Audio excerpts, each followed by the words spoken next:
Tous, c'est Cubia et bienvenue sur la chaîne. Aujourd'hui, on va plonger dans l'un des concepts les plus effrayants et mystérieux d'Internet, les backrooms. Si tu as déjà entendu parler de cet endroit où l'espace semble infini, où chaque couloir ressemble au précédent, où il n'y a ni fenêtre ni porte et où la sensation de déconnexion totale de la réalité devient presque insupportable, alors tu sais de quoi je parle. Mais si tu ne connais pas encore, ne t'inquiète pas, je vais tout expliquer. Installe-toi confortablement parce que dans cette vidéo, on va explorer l'origine, la mythologie et les mystères de ces backrooms. Mais surtout, on va comprendre pourquoi ce concept a captivé autant de personnes à travers le monde. Qu'est-ce qu'est les backrooms ? Les backrooms, c'est une sorte de dimension parallèle, une sorte de labyrinthe infini et angoissante que l'on accède par hasard, ou du moins, c'est ce qu'on raconte.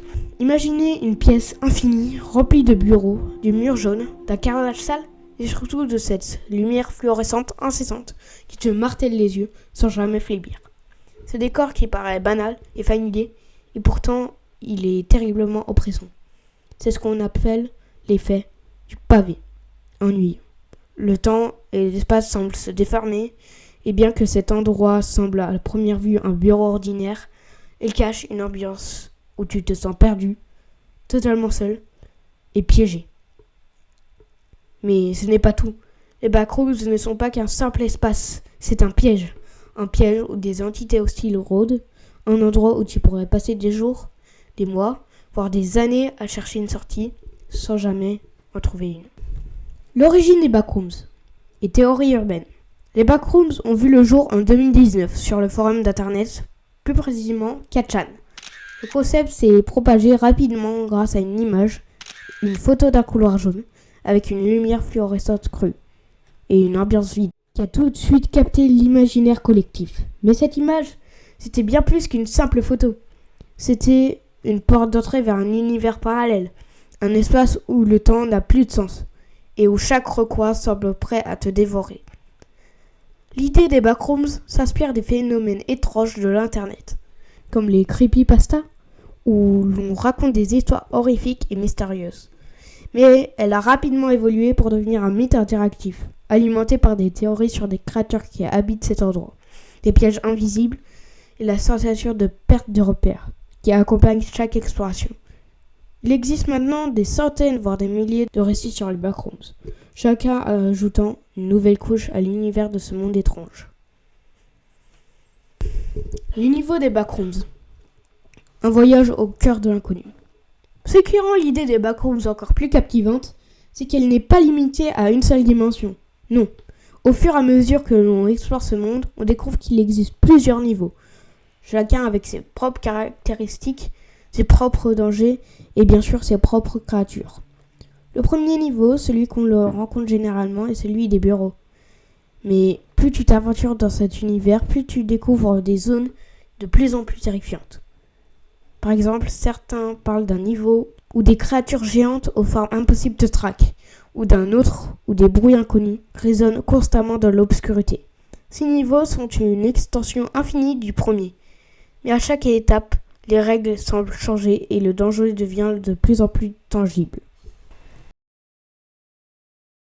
Pourquoi les backrooms fascinent-elles autant ?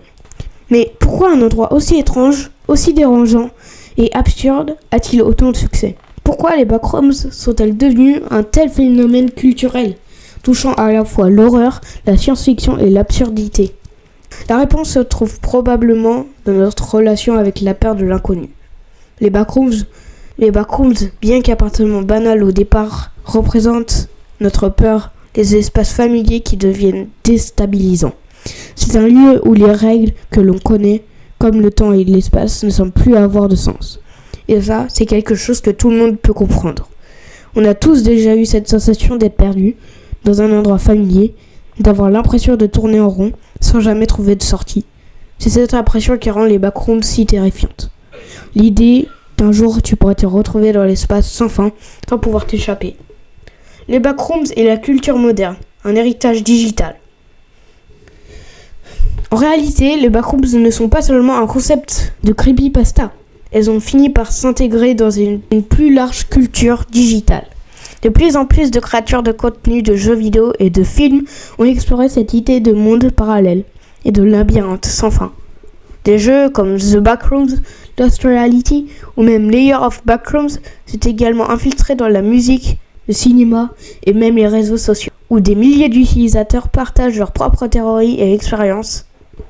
Et communauté qui continue de grandir et d'alimenter la mythologie autour de cet endroit. Mais une question persiste.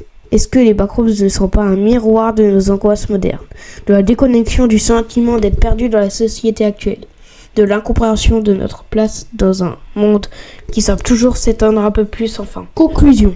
Alors voilà, les backrooms, cet espace interminable et menaçant, continue de hanter notre imaginaire collectif. Et peut-être qu'en fait, c'est là toute la force de ce concept.